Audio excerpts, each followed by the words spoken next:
Hello আর্মিন্স, welcome back to my channel. তো last পার্টে আমরা দেখেছিলাম তে আর জাঙ্কুক প্ল্যানিং করছিল ওখান থেকে বেরানোর, আর তখনই ডোরে নক পড়ে। ওরা দরজাটা খুলে দেয়। দরজার ওপারে দাঁড়িয়েছিল ইউনহো, ওর পার্সোনাল বডিগার্ড আর একজন বডিগার্ড। তেরা দরজা খুলে দিতেই ওরা ঘরের মধ্যে ঢুকে আসে, আর ইউনহো একটু মিস্টেরিয়াস হাসি নিয়ে জাঙ্কুকের দিকে তাকিয়ে বলে, hi detective, how are you? আমার মনে হয় আপনাকে নিশ্চয়ই এখানে যত্ন করা হচ্ছে। ও ডিটেকটিভ, আমি স্পেশালি তোমার জন্য আজকে ব্রেকফাস্ট এনেছি, নিশ্চয়ই তোমাদের ভালো লাগবে, তাই না? তেয়া জানকুক ইউনহোর কোনো কথাই কোনো আনসার করছিল না। ইউনহো আবার বলল, বাট ডিটেকটিভ, আমি তোমার একটা কাজে খুব ডিসঅ্যাপয়েন্টেড হয়েছি। আমি এক্সপেক্টই করিনি যে তুমি তুমি আমার অফিসে ঢোকার চেষ্টা করবে, তাও এই তেজ জন্য। ও মাই গড ডিটেকটিভ, বাট আনফর্চুনেটলি তুমি ধরা পড়ে গেছিলে। যাই হোক, ছাড়ো এসব। কিন্তু এখন আমি তোমার সঙ্গে কি করব ডিটেকটিভ? দেখো, তোমাকে তো আমার কোনো দরকার নেই, তাহলে আমি তোমাকে মেরে ফেলতেই পারি, কিন্তু আমি ভাবছি তোমাকে না মেরে অন্য একটা কাজে লাগানো যায়। আমার কাছে তোমার জন্য একটা অফার আছে। ফালতু পাবলিকের সার্ভেন্ট হওয়া ছেড়ে দাও আর আমার হয়ে কাজ করো। তুমি তো জানো আমি কতটা বড় লোক, আর আমি তোমাকে ভালো ইনকামও দিতে পারবো। আমার ফ্যামিলির লোকের সঙ্গে পলিটিশিয়ানদের বেশ ভালো সম্পর্ক আছে, তাই আমার কথা শোনো আর নিজের ভবিষ্যতের জন্য একটা ভালো ডিসিশন নাও। আমার তো মনে হয় তোমার এরকম সিচুয়েশনে এই অফারটা অনেক ভালো অফার বলে মনে হওয়া উচিত। তোমার কাছে এখন দুটো অপশান আছে। প্রথমত, তুমি আমার হয়ে কাজ করো আর পাবলিক ডিটেকটিভ হওয়া ছেড়ে দাও, পাবলিকের হয়ে কাজ করা ছেড়ে দাও আর আমার সমস্ত কথা শোনো। আর সেকেন্ড অপশান হচ্ছে এই স্টোরেজ রুমে সবার অজান্তে মরে পড়ে থাকো। ইউনহোর কথা শুনে তে জোরে চিৎকার করে বলল, তুমি ওকে কিচ্ছু করবে না। ইউনহো এবার তের দিকে তাকিয়ে একটু তাচ্ছিলের হাসি দিয়ে তেকে বলল, ও মাই তে, তোমার কি মনে হয় আমি এর আগে কোনো ডিটেকটিভ বা পুলিশ অফিসারকে মার্ডার করিনি? তে রেগে গিয়ে ইউনহোকে বলল, তুমি ওর কিচ্ছু করতে পারবে না, কারণ কোরিয়ার অর্ধেক ল্যান্ড জন ইন্ডাস্ট্রির। আর তুমি হয়তো ভুলে যাচ্ছ জানকুক শখের জন্য ডিটেকটিভ হয়েছে, না হলে ওর পাওয়ার তোমার থেকে 1000 গুণ বেশি। জিয়ন ইন্ডাস্ট্রির জন্য তোমার ড্যাড অনেকগুলো টাকা ইনকাম করতে পারে, আর আমার মনে হয় তোমার ড্যাড এটা শুনলে খুশি হবে না যে তুমি ক্রাউন প্রিন্স জন জানকুককে মার্ডার করেছো। আই হোপ এই কথাটা তোমার ড্যাড শুনলে তোমাকে নিশ্চয়ই পানিশ করবে, আর তোমার ড্যাডও যে বাঁচবে এটা তুমি ভেবো না। তে ইচ্ছা করে ইউনহোকে এই কথাগুলো বলছিল, ওর অ্যাটেনশন নিচের দিকে ঘোরানোর চেষ্টা করছিল জানকুককে বাঁচানোর জন্য। তে বলল, তুমি ওকে মারতে পারবে না, কারণ তুমি এটার জন্য অ্যালাউই না। তের মুখ থেকে এতগুলো কথা শুনে ইউনহো রেগে গিয়ে তেকে জোরে একটা থাপ্পড় মারল। তেকে চড় মারতেই জানকুক ইউনহোর সিল্ক শার্টের কলার ধরে ওকে দেওয়ালে পুশ করে দিল। জানকুক ইউনহোর গলা আরো জোরে চেপে ধরল। ইউনহো শ্বাস নিতে পারছিল না। তখনই ইউনহো সেই বডিগার্ডটা জানকুককে বলে, ডিটেকটিভ, আমরা লাস্ট নাইট ডিসকাস করেছিলাম, স্মার্ট হও আর ওকে ছেড়ে দাও, না হলে এরপর যা হবে তার জন্য তুমি দায়ী থাকবে। জানকুক না চাইতেও ইউনহোকে ছেড়ে দিল। ইউনহো আবার একটু হেসে বলল, ও ডিটেকটিভ, তোমার থেকে আমি এরকম রেসপন্স পাবো আমি সেটা ভাবতেও পারিনি। বাই দ্য ওয়ে, আমি এটা অস্বীকার করতে পারবো না যে তোমার থেকে এরকম রিয়াকশন পেয়ে আমার কিন্তু বেশ ভালোই লেগেছে। জানকুকের ইউনহোর প্রতি প্রচন্ড রাগ হচ্ছিল। ও ইউনহোর দিকে রাগী চোখে তাকিয়েছিল। ইউনহো আবার হেসে জানকুককে বলল, ডিটেকটিভ, তুমি এইভাবে তাকিও না আমার দিকে, বা তুমি নিশ্চিন্তে থাকো, তোমার এই রাগের প্রভাব তোমার জব অফারে পড়বে না। তোমার কাছে এখনো আমার অফারটা আছে। ও, আমি শুনেছিলাম তোমার নাকি একটা বড় দাদা আছে, তো কেমন হবে যদি ওর কোনোভাবে অ্যাক্সিডেন্ট হয়ে যায়, যেমনটা তোমার পার্টনার জিমিনের সঙ্গে হয়েছিল? জানকুকের প্রচণ্ড রাগ হচ্ছিল, ও নিজেকে কন্ট্রোল করছিল। তে বুঝতে পেরেছিল জানকুকের প্রচণ্ড রাগ হচ্ছে, তাই জানকুকের কোনো ভুল করার আগেই তে তাড়াতাড়ি ইউনহোকে বলল, সাইড অলমোস্ট রেডি হয়ে গেছে, কাল আফটারনুনের মধ্যে এটা কমপ্লিট হয়ে যাবে। ইউনহো থেকে বলল, অনেকদিন পর তুমি আমাকে একটা ভালো খবর দিলে। আর জানকুকের দিকে তাকিয়ে আবার বলল, ডিটেকটিভ, আমার অফারটা কিন্তু ভুলে যেও না, ওটাকে নিয়ে একটু ভেবো। আমি চাই না যাদের তুমি ভালোবাসো তাদের কোনো ক্ষতি হোক ডিটেকটিভ জন। এই বলে ইউনহো সেখান থেকে চলে যায় এবং ওদের দরজাটা ভালো করে লাগিয়ে দেয়। ওরা চলে যেতেই জানকুক তাড়াতাড়ি তের কাছে আসে। ও তের শোল্ডারে ফেসে টাচ করে বলে, তুমি ঠিক আছো তো? তোমার কিছু হয়নি? আমি একদম ঠিক আছি জানকুক, আমার কিছু হয়নি, কিন্তু আমি এখনো বিশ্বাস করতে পারছি না তুমি ওর কলার এইভাবে কি করে ধরতে পারো। ও যদি তোমাকে মেরে ফেলতো, আমি তো এক মুহূর্তের জন্য ভয় পেয়ে গিয়েছিলাম। জানকুক তেকে টাচ করা বন্ধ করতে পারছিল না। ওতে চুলে ফেসে নেকে, চেস্টে সমস্ত জায়গা হাত বোলাচ্ছিল। হয়তো এটা চেক করছিল তে হার্ট হয়েছে কিনা। জাঙ্কুক মনে মনে ভাবছিল, তুমি এরকম কেন করলে তে? ইউনহো তোমার সঙ্গে যে কোনো কিছু করতে পারত, ও তোমাকে মেরেও ফেলতে পারত। ও এসব ভাবতে ভাবতে একটু ইমোশনাল হয়ে যায় আর ফাইনালি নিজেকে কন্ট্রোল না করে তেকে নিজের দিকে টেনে কিস করতে থাকে। তে 1 সেকেন্ডের জন্য সারপ্রাইজ হয়ে গিয়েছিল, বাট কিছুক্ষণ পর ও নিজের হাত জাঙ্কুকের গলার কাছে নিয়ে যায়, ওকে জড়িয়ে ধরে এবং কিস করতে থাকে। ওরা এমনভাবে কিস করছিল যেটা দেখে মনেই হচ্ছিল না যে ওরা এটা ফার্স্ট কিস করছে। Deep, hot and perfect kiss. ওরা একে অপরকে এমনভাবে কিস করছিল যে দেখে মনে হচ্ছিল ওরা দুজন দুজনকে সবসময় কিস করে। জাঙ্কুক তের আপার লিপে বাইট করে।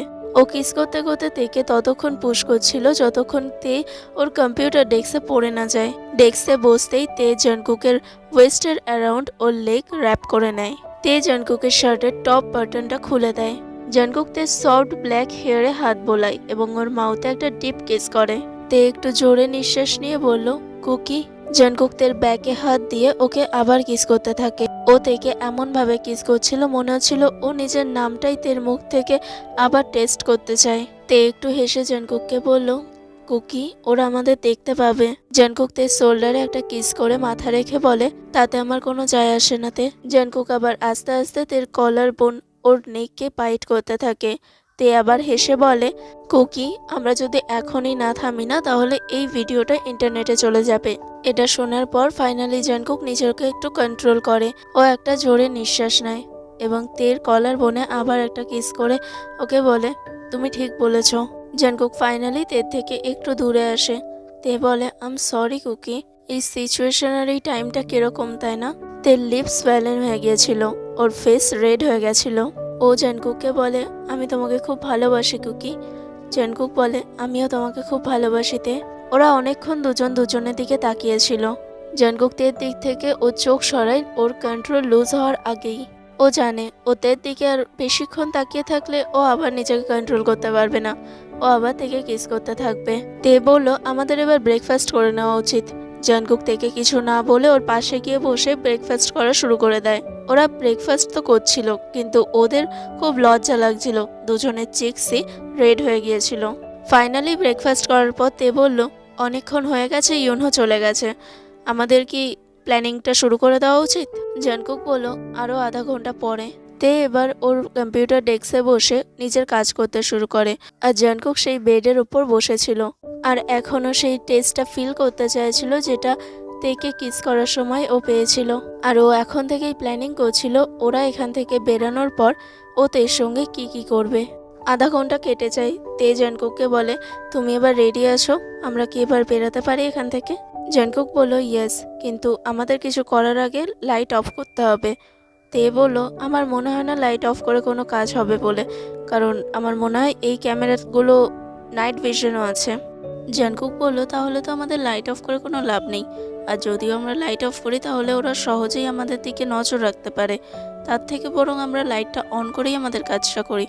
আচ্ছা তাই শোনো, আমি প্রথমে যখন এই ওয়ালটা ভেঙে দেবো তুমি এখান থেকে সোজা বেরিয়ে বাদিক নেবে।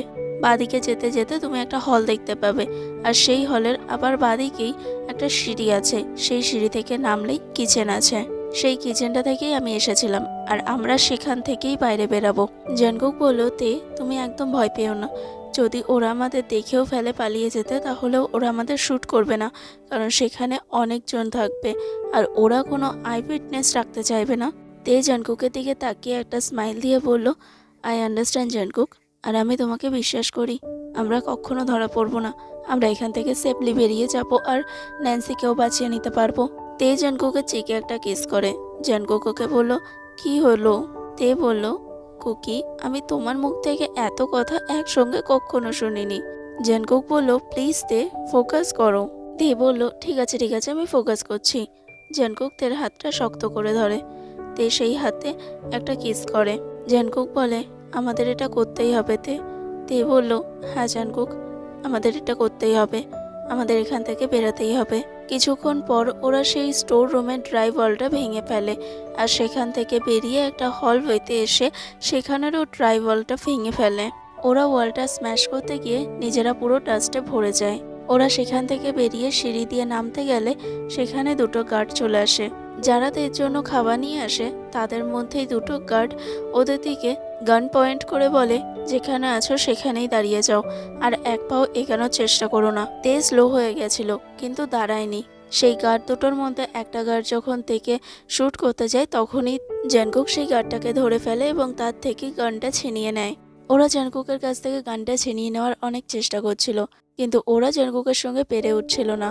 জাঙ্কুক পাশে পড়ে থাকা মেটেলের ফ্লাওয়ার বাসটাকে নিয়ে ওদের ফেসে অ্যাটাক করে, আর ওরা সেখানেই পড়ে যায়। তে বলল, শেট কুকি, তুমি কি ওদেরকে মেরে ফেললে?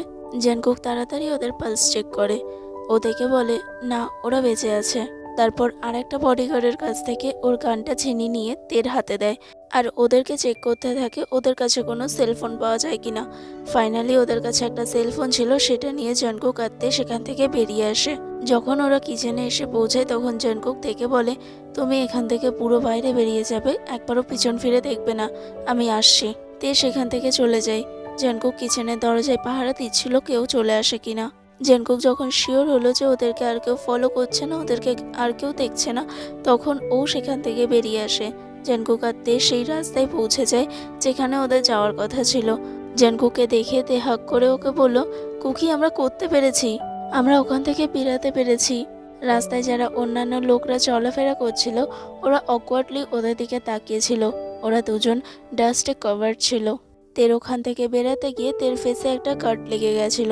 জাঙ্কুক সবকিছু অ্যাভয়েড করে তের ওয়েস্ট শক্ত করে ধরে, ওকে আবার নিচের দিকে টানে এবং কিস করতে থাকে। একটা লং কিসের পর জাঙ্কুক থেকে ছাড়ে আর বলে, এখন আমাদের ন্যান্সিকে খুঁজতে যেতে হবে। জাঙ্কুক গার্ডটার থেকে যে ফোনটা নিয়েছিল সেই ফোনটা তো চার্জ ছিল, কিন্তু ওতে পাসওয়ার্ডও লাগানো ছিল। তাই জাঙ্কুক এমার্জেন্সি কল ইউজ করে যে কোনোভাবে একজন অফিসারকে কল করে দেয়। জাঙ্কুক আর তে যখন ওই বিল্ডিংয়ের দিকে এগাচ্ছিল তখন জাঙ্কুক মনে মনে ভাবছিল, যদি ওই দুটো গাড়ি ওদের দেখে থাকে তাহলে ওরা তো বেঁচে যাবে, কিন্তু অন্য কেউ যদি দেখে থাকে তাহলে এখনো পর্যন্ত ওরা রিস্কের মধ্যে আছে। কায়ের পুরো গাড়ি ভর্তি গার্ড ওদেরকে ফলো করবে। কিছুক্ষণ পর ওরা সেই কন্ডো বিল্ডিংয়ে পৌঁছে যায়। ওরা সেখানের এলিভেটরের থ্রু 6th ফ্লোরে চলে যায়। জাঙ্কুক থেকে বলল, তুমি এখানেই দাঁড়াও, ওখানে আমি যাই, সবকিছু ক্লিয়ার হওয়ার পর আমি তোমাকে ডাকবো। বলল, তুমি কি পাগল হয়ে গেছো কুকি? আমি তোমাকে একা কি করে ছাড়তে পারি? আর ওখানে আমার ফ্রেন্ড আছে, আর আমি তোমাকে কোনোভাবেই একা যেতে দেবো না।